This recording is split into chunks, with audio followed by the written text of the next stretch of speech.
विभुं व्यापकं ब्रह्मवेदस्वरूपं निजं निर्गुणं निर्विकल्पं निरीहं चिदाकाशमाकाशवासं भजेऽहं निराकारमूकारमूलं तुरीयं गिराज्ञानभूतितमीशं गिरीशं करालं महाकालकालं कृपालं गुणागारसंसारपारं नतोऽहं तुषाराद्रिसङ्काशगौरं गभीरं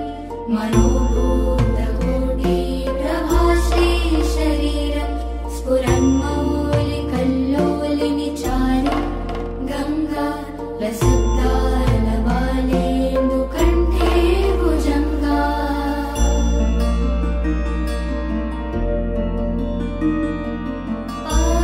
पारसानि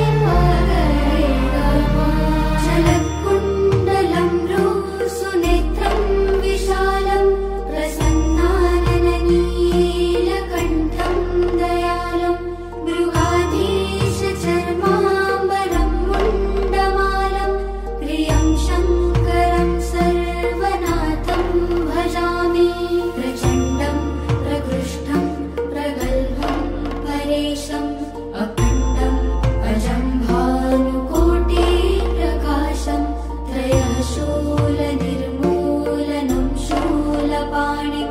भजेऽहं भवानीपतिं भावगम्यं कलातीतकल्याणकल्पान्तकारि सदा सज्जनार्ददाता